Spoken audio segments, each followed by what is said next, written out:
सोचिए, एक ऐसी दुनिया जहां इंसान सिर्फ धरती तक सीमित नहीं है, जहां हमारी पहुंच चांद, मंगल और उससे भी आगे तक हो चुकी है। लेकिन इस सपने को हकीकत बनाने के पीछे दो नाम सबसे ज्यादा सामने आते हैं: नासा और इसरो। एक तरफ अमेरिका की नासा, जिसकी शुरुआत 1958 में हुई, जब पूरी दुनिया कोल्ड वॉर के दौर से गुजर रही थी। स्पेस सिर्फ साइंस नहीं था, ये पावर का सिंबल बन चुका था। और फिर आया 1969, जब अपोलो 11 मून लैंडिंग ने इतिहास बदल दिया। पहली बार इंसान ने चांद पर कदम रखा और नासा दुनिया की सबसे ताकतवर स्पेस एजेंसी बन गई। दूसरी तरफ एक डेवलपिंग कंट्री, इंडिया, जहां रिसोर्सेज लिमिटेड थे, लेकिन सपने अनलिमिटेड। 1969 में इसरो की शुरुआत हुई और उस समय हालात ऐसे थे कि रॉकेट के पार्ट्स तक साइकिल और बैलगाड़ी पर ले जाए जाते थे। कोई इमेजिन भी नहीं कर सकता था कि यही एजेंसी एक दिन दुनिया को चैलेंज करेगी। आज अगर हम नंबर्स की बात करें तो नासा का हेडक्वार्टर्स वॉशिंगटन डीसी में है और वहां करीब 18,000 से ज़्यादा लोग काम करते हैं। वहीं इसरो का हेडक्वार्टर्स बेंगलुरु में है, जहां करीब 16,000 साइंटिस्ट्स और इंजीनियर्स काम कर रहे हैं। नासा को लीड कर रहे हैं एडमिनिस्ट्रेटर बिल नेल्सन और इसरो के चेयरमैन हैं एस सोमनाथ। लेकिन असली फर्क यहां नहीं है। असली फर्क है बजट में। नासा का बजट हर साल $25 बिलियन से भी ज्यादा होता है, जो कई देशों के पूरे बजट से भी ज्यादा है। और इसरो, वो उसी काम को बहुत कम पैसों में करने की कोशिश करता है। अब सवाल ये उठता है, क्या ज्यादा पैसा ही सक्सेस की गारंटी है? 2013 में इस सवाल का जवाब पूरी दुनिया को मिल गया, जब इसरो ने लॉन्च किया मार्स ऑर्बिटर मिशन। ये मिशन सिर्फ एक एक्सपेरिमेंट नहीं था, ये इंडिया की कैपेबिलिटी का प्रूफ था। और सबसे बड़ी बात, इसरो ने पहली ही कोशिश में मार्स ऑर्बिट अचीव कर लिया, जहां कई देशों को मल्टीपल अटेम्प्ट्स लगे। वहीं इंडिया ने फर्स्ट ट्राई में ही हिस्ट्री बना दी।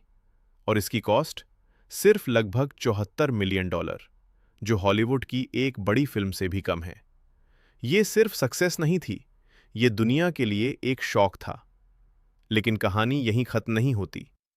नासा ने भी ऐसे अचीवमेंट्स हासिल किए हैं जो इंसानियत को आगे ले गए हैं।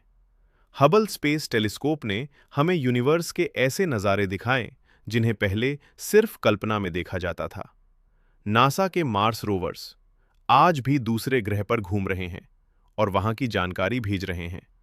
यानी अगर बात एक्सपीरियंस और टेक्नोलॉजी की हो तो नासा अभी भी सबसे आगे है। लेकिन इसरो भी पीछे नहीं है।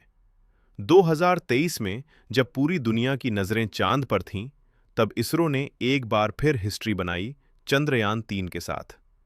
इंडिया बना दुनिया का पहला देश जिसने मून के साउथ पोल पर सक्सेसफुल लैंडिंग की। ये वही जगह थी जहां पहुंचना सबसे मुश्किल माना जाता था। कई देशों ने कोशिश की, लेकिन सफल नहीं हो पाए, और इसरो ने ये कर दिखाया।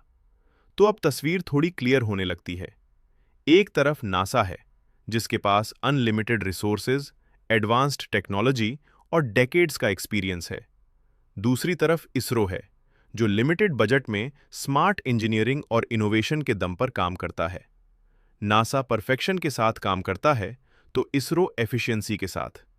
नासा बड़े मिशंस प्लान करता है, तो इसरो कम कॉस्ट में मैक्सिमम रिजल्ट देता है।